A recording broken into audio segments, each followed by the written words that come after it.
In traditional Mexican families, the fiancé and his family must go to the bride's home to ask for her hand in marriage as a sign of respect to the family. The father must officially approve their daughter to marry, and she must be given in marriage. In most traditional weddings, the father of the bride will pay for the wedding expenses. However, in a more rural wedding, the padrino's friends and family will help with the expenses to support the new bride and groom. The customs for the wedding differ enormously from one another depending on the area of Mexico that the bride is from. In Oaxaca, the wedding dresses are always very personal, with lace embroidery. In Chiapas, a typical wedding dress would be made of cotton strings and goose feathers, which are said to symbolize wealth, power, fertility, and beauty. Besides the classical suit or tux, some grooms will choose to wear a light, short-sleeved shirt called a guayabera. This is a very detailed shirt that includes embroidered panels sewn close together vertically on both the front and the back of the shirt. In Mexican beach weddings, the groom can choose to wear a presidencial design shirt. A popular color used for this type of shirt is white. Weddings are almost always held in a Roman Catholic church and are very spiritual, involving a full mass. The bride and groom, as well as their attendants, will stand and kneel at the church's altar. After the couple has exchanged their vows, the lasso will be placed around their necks to symbolically join the bride and groom. It represents their linked future together or the joining of two lives. This is usually done by the family of the bride and groom, padrinos, or best friends of the couple. The couple is required to wear the lasso for the remainder of the service. An ofrenda or offering is then made by the bride to the Virgen de Guadalupe at the church. She has to kneel and pray in thanks, as well as leave a flower bouquet at the Virgin's altar at the very end of the ceremony before the procession out of the church. Once the religious ceremony is completed, the couple walks to the location of the wedding reception, accompanied by live musicians and all of their family and friends following behind them. The bride and groom may also be accompanied by a donkey carrying a tequila or wine bottle, ensuring that the group will always have drinks poured at all times during their walk to the reception. The traditional music played at most Mexican weddings is mariachi. They can play either upbeat to encourage dancing, as well as a more romantic serenade. Food. In most traditional towns, the menu may include chicken or pork dishes, rice, beans, and tortillas. Drinks include famous fresh fruit waters. Most traditional parties in typical towns would have tequila, rum, whiskey, vodka, and beer. The typical wedding cake would be the Mexican tres leches. Dances. In the money dance, guests take turns dancing with the bride and groom, while pinning or putting money on the bride and groom's clothes. La víbora de la mar. The guests hold hands while dancing in a circle first, then around the couple. The guests continue dancing, now ducking under a bridge formed by the bride and groom standing in chairs in front of each other. The tornaboda refers to the after party. Some of these tornabodas last until very early hours, sometimes even until sunrise the following morning. Most traditional Irish weddings take place on a Saturday. Having your wedding on a Sunday is frowned upon, as well as marrying between May and August, as it is the busiest time in Irish life. Handfasting is a tradition which involves the tying of the hands together well in advance of their actual wedding day. Similar to an engagement, it is a time when both parties decide if they really wish to commit. The hands of the bride and groom are literally tied together to symbolize the joining of husband and wife. The clara ring is handed down from mother to daughter or grandmother to granddaughter and is used as both the betrothal and wedding ring. The ring is faced outwards, facing the wrist prior to the wedding, and reversed to face inwards toward the nail after the wedding, indicating that the bearer is taken forever. Although green is the color most commonly associated with Ireland, its actually blue is said to bring good luck to the bride on her wedding day. The traditional Irish bride wore a blue wedding dress. They usually use Irish lace as well as embroidered Irish symbols such as the Celtic knot. Irish brides often wore their hair in braids with ribbon and lace woven through the braids. Braided hair is an ancient Irish symbol of feminine power and luck. In a traditional Irish wedding, the groom will wear a kilt. If the groom prefers not to wear a kilt, he can still add touches of traditional Irish wedding flair by wearing a green cummerbund, a green tie, and cufflinks with traditional Irish symbols on them. Lucky horseshoe. The tradition of the horseshoe is to bring some good luck to you on your wedding day. The horseshoe must be upright, resembling a U, or else, according to legend, the luck will run out. Incorporating a horseshoe in your bouquet, wearing a horseshoe, or sewing a small porcelain version into your gown is most common in Irish weddings. The magic hanky. The bride is to carry the magic hanky on her wedding day and to later keep it and have it converted to a christening hat or bonnet for her first child.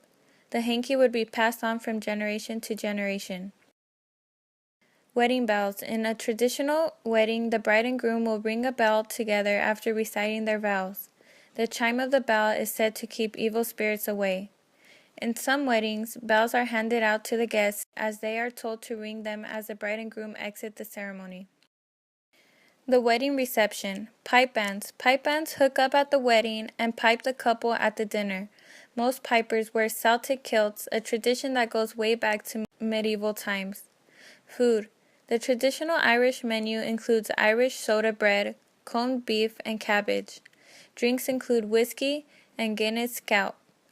The Irish wedding cake is a hearty fruit cake made with honey and soaked in an Irish whiskey, then frosted with a sweet white glaze. Irish wedding toast. In this part of the reception, the party gathers around the bride and groom, and they all fill their glasses with mead, which is wine, while the couple recited an Irish toast. Lord of the Dance. It is tradition for the bride and groom to take center stage for the first dance of the evening. A traditional Irish set dance is often performed by the bride and groom.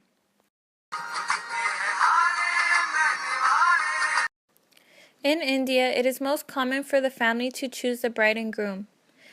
Arranged marriages are based on compatibility of the couple on the basis of horoscopes. If the alliance is agreeable to both parties, they then proceed to plan the engagement ceremony and the wedding.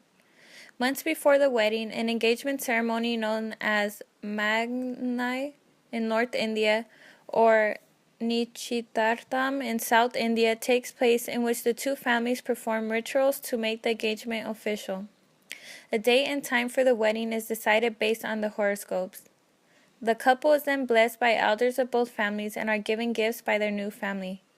Indian engagement ceremonies are very elaborate, a sort of prequel to the main wedding involving close friends and relatives. Traditional Indian weddings last a week and start with pre-wedding ceremonies. Haldi, a ritual holy bath during which turmeric, oil, and water is applied to both the bride and groom by married women. In Mehendi ceremony, the bride's hands and feet are decorated with intricate patterns by the application of henna. It is said that the deeper the color of the henna, the stronger is the groom's love for the bride. North Indian pre-wedding ceremonies include Sangeet, an evening of musical entertainment and merriment hosted by the bride's family. The bride is then introduced to all of the members of her new family. Tilak is in which vermilion or kumkum is placed on the forehead of the groom by all of the male members of the bride's family. Presents are then given to the groom and his family, requesting him to take care of the bride.